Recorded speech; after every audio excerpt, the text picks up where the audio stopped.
What is up, team? Welcome back to the Red Storm Rapid Reaction Podcast. I'm Pat Kane, and unfortunately, today just didn't go too well for St. John's. They find themselves with a devastating loss, a poor second half performance in which Boston College thrashed them for 86 points with an 86 to 80 loss. St. John's gets their third loss of the out of conference slate. Today, I'm joined once again by my good friend Cole, and we have a second guest. And in proper Red Storm Rapid Reaction customary tradition, he takes his first appearance in a loss. We Yeah. have one Max Cohen. You might know Max from Twitter. Max, thanks for joining us today, man. How you doing? Good. Thanks for having me. I'm happy to be on. Awesome. Yeah, Max does a good job doing some recaps after the game. He's been reaching out for a little bit, trying to get on the podcast. Just our luck. Of course, St. John's doesn't play well, but we're here to talk about nonetheless. Cole, I know you're eager to get some thoughts out about today's loss. What do you got for us? Dude, I don't know. You want to lead with me? I am devastated after today. I think after our last podcast, I had obnoxiously said, "Oh yeah, well we'll be great that we don't have any more out of conference losses. We finished the out of conference schedule with only 2 losses," and I immediately jinxed us, and now here we sit with another additional out of conference loss that shouldn't have happened. We have proved that we are clearly the better team. Obviously, Utah has proven that they are a really solid squad. That was a really positive out of conference win for us. But tonight is going to be a really bad out of conference loss. Hopefully, that doesn't dip into the Q2 or out of the Q2 into the Q3 loss. I'm not sure where that stands right now, but I just thought it was a really demoralizing, really bad out of conference loss. So just not happy. I'm really curious to talk to the two of you guys and see how you feel about our tournament perspectives going forward. But and it's way too early to start thinking about that. But just a real bummer. Just not what I was Yeah, hoping to talk about with you, the two of you tonight. So. sure. Yeah, and it is not so much would have been a huge chip in your pocket in terms of a big win, but like we talked about last podcast, avoiding another loss is just as important as that. Um, we'll see where Boston College ends up as the season goes on. I wasn't too unimpressed with their team. Of course, a couple of those guys had their best games of the season. Chaz or whatever your name was lighting this up, and that big man could play a little bit. And similar to that Dayton game where we tried to press him full court, and instead of giving it to a guard and getting hassled for 94 feet, they let their center bring it up against Joel. And there's only so much Joel, as good as he is at much of the game of basketball, defending the length of the court is not one of them. So that kind of took our full court pressure away, and it did lead to some easy baskets. I can remember, one real nice backdoor pass from that big man that led from him leading the break in the press. So similar to that Dayton game where the defensive, whatever we had decently going in the first half defensive wise didn't carry to the second half, and as the game wore on, we just couldn't get enough stops and couldn't get over that hump. Today, though, a 10-point lead and a 6-point lead, both in the second half, were wiped away like they never even existed. So that's another can of worms we should probably talk about. Any thoughts on our inability to hold a lead from you two? I mean, I'll go first. I think that it's definitely a prevalent problem, but college basketball is a game of runs, so it's definitely not something we don't see with other teams, but definitely with St. John specifically. Defense is always a problem with this team. It's been shown many times, and especially in the second half. So that's my thoughts. Yeah, 100%, Max. I'm glad you said it because a lot of times we watch St. John's as such a microscope that we forget. A lot of teams have these same issues, and college basketball in general is a game of runs. So we're not alone in that regard in terms of our inability to, put a wall up and stop teams from scoring. Teams are going to go on runs. Just seemed tonight we didn't have the focus we needed when we got that 10-point lead. We seemed content with that little run we had, and that we thought Boston College might lay down. Next thing you know, it was within 3 minutes we were down a point. You got to keep pushing. I mean, it's nothing that Coach Pitino obviously doesn't know, but it does seem like it's been a little bit of a bugaboo early on in terms of us really being able to keep our foot down on the gas and turn that 6 to 8 point lead into a 12 to 14 point lead. Yeah, like how Max said, like a game of runs, right? I think we went on an 11-0 run to take maybe about a 10-point lead at one point, and early in the or late in the first half, and then immediately gave up a large run by Boston College. And I think our guards at times struggle to play defense, struggle to stay in front of people.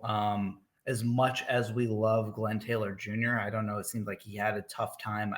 I'm not familiar enough with Boston College's players or their offensive ability, but it seems like he really struggled with staying in front of the guy. And then, obviously then that leads into he's getting beat off the dribble. That leads to switches and stuff. And it just seemed like we really struggled with them staying in front of them, especially their guards. So, Yeah, I didn't notice it. I didn't notice it as much with Taylor, but it was the whole crew.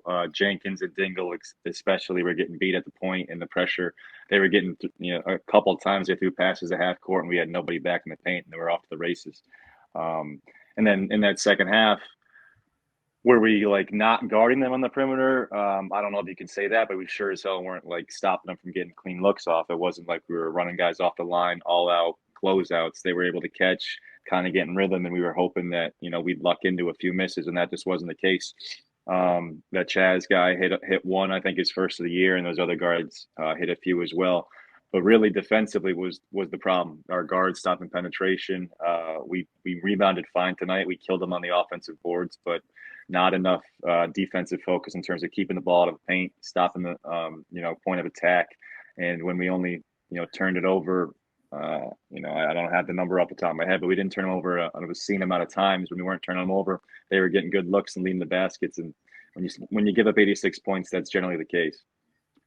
Yeah, and with the turnovers, I think it's 8, but out of those 8, majority of them were giving up lanes where no one was back, so it was just free dunks, free layups. Oh no, there's the stats right there.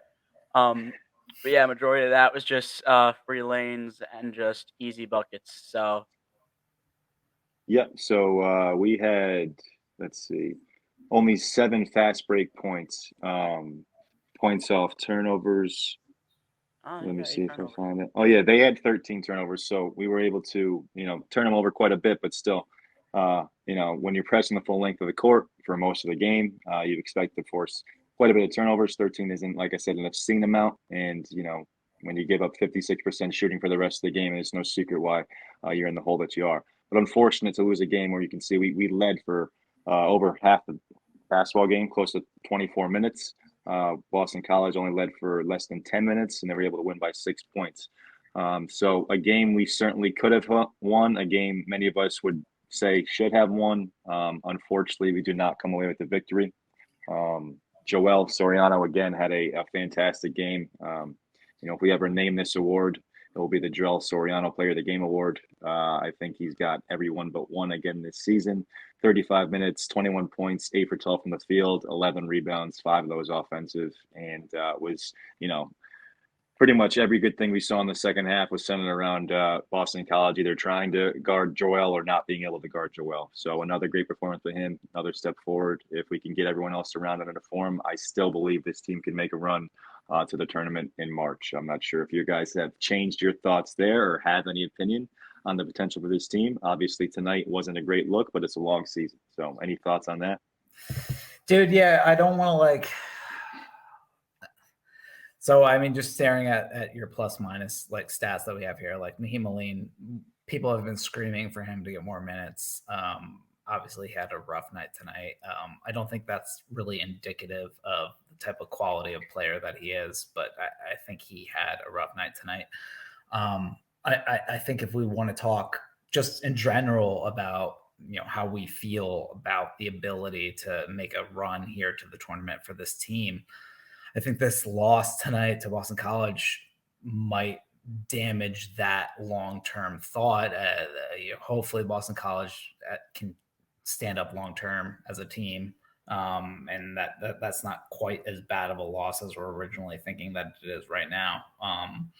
We can talk more about that, about our, long-term projections, but obviously, the Big East has kind of looked a little down compared to what we originally thought it was going to be. So, me personally, I'm a little more worried after a game like this tonight. But think less than about in terms of what this means to our resume, and just tell me on your opinion watching, do you think this team can be a No, tournament team? I think, and Rick Pitino would tell you the exact same thing: is that this team, as currently constituted, is not the finished product, right? He Sure. would tell you that that they haven't fully bought in on the defensive end, that they haven't fully understood what he wants to do on the defensive end.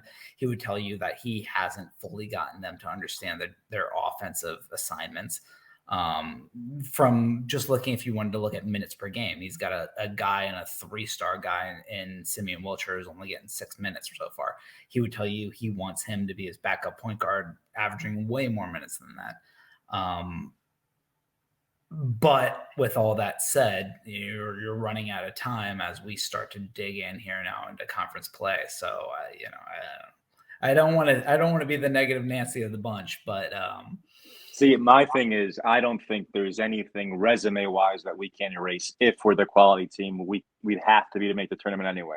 So either we'll be that team and we'll get the wins necessary, or we just won't be that team, and what happened tonight won't matter. Of course, obviously, I wish we would have won. It would have been better for our resume. And when you're a tournament team, the seed line starts to matter as well. And St. John's hasn't had to worry about that part of the factor many times. It's just hoping to get in general, but.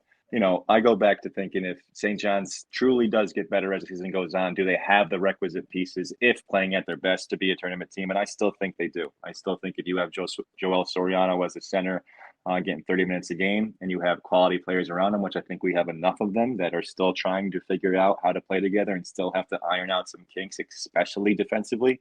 And then you factor in Lewis coming back, hopefully being healthy for the Big East season, and that's a boost to our bench. It's a boost to our athleticism, our length, our ability to defend the full length of the court. I still have plenty of faith that this team will compete towards the upper half of the Big East and be, knocking on the NCAA tournament door. So I'm not giving up hope in that regard at all. As unhappy as I am with the defensive effort and what we've seen on, more than a few occasions so far in this out-of-conference slate.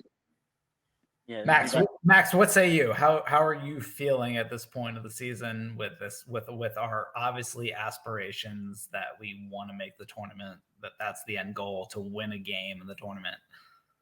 I mean, the first part is it's December. The tournament's in March, so you got plenty of time. You got an entire Big East slate ahead of us, so there's not much to worry about yet. You got big wins that we could come off with. UConn, Providence would still be pretty notable. Creighton is big as well. Marquette is stellar this year, so that would also be pretty big. Spoken like a wise man, Max. I mean, I think the opportunities will be there. Like you said, it's December, not March. Tickets aren't punched in December. We've got a lot of season, a lot of runway left. We just got to get better as ourselves, and the opportunities will be there. Yeah, definitely. Spoken like a wise man, wiser than me, being like irrationally drunk and just like wanting to freak out immediately. So good. Cole's got a lot on his mind. Okay, the St. John's game did not help him prepare for this Eagles bout tonight, and it's a Sunday, so in Philadelphia, I'm not sure what they do on Sunday besides drink, but anyway. My one last comment on tonight's game, and it's hard to look at it just box score and then just say it as a blanket statement, but I don't like the fact, and it's happened on more than just tonight, that Joel's not leading or even second most shot attempts on the team.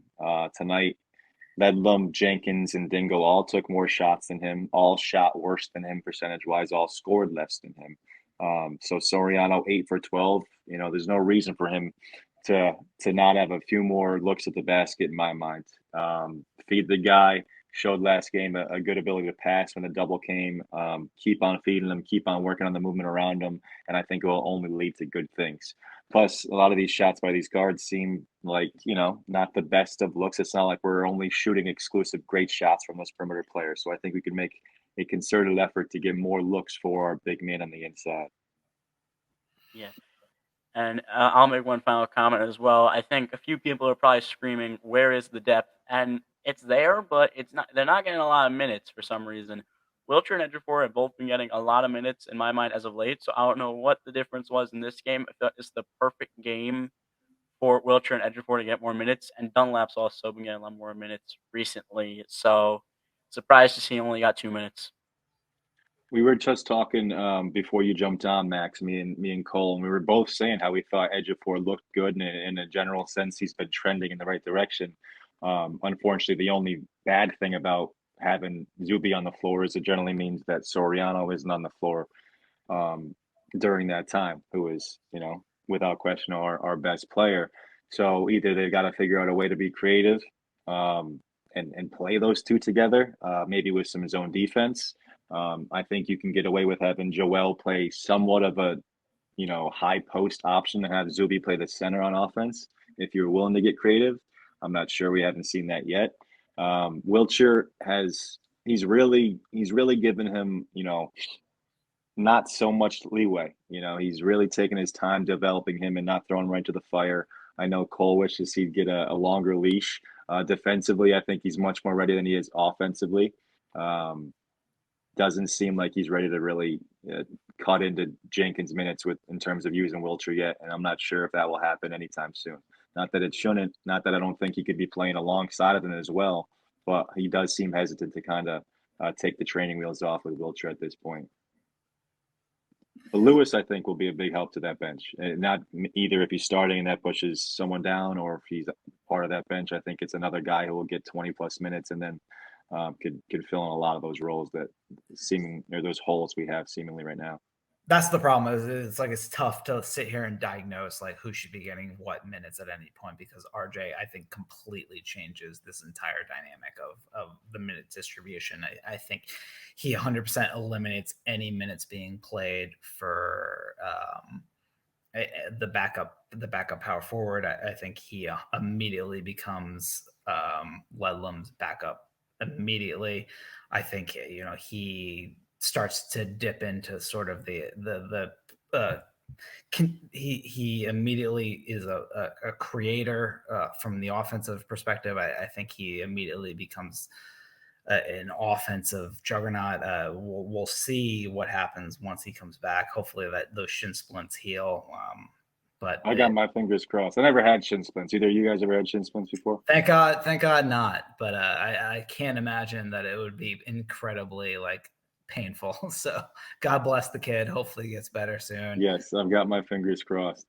I haven't had them either, so I couldn't tell you how it feels. Well, anyway, Max, thanks for joining us today, man. Like I said, I think you do a really good job on Twitter. Hopefully you continue putting out those videos. Let the people know, where they can see your stuff or where they can find your content. You could find me on here on Twitter, mcohensports07, where I do my Red Storm recap. You can also find me on TikTok, where I don't remember my username, but at MC Sports and More. I used to do games where I video the games, but I don't think I'm doing that much anymore. It's just really getting the recaps out there. Okay, awesome, and he does a really good job. I hope you guys go check him out, give him a follow. You guys can find Cole at the local sports bar, I think, tonight, and then on Twitter as well, CLatch1014. But thanks everyone for tuning in. Hopefully next time we're talking about a St. John's win. Until next time, this has been Anthony Mason Jr. That's Cole Atshaw and Max Cohen. I'm Pat Kane. Peace.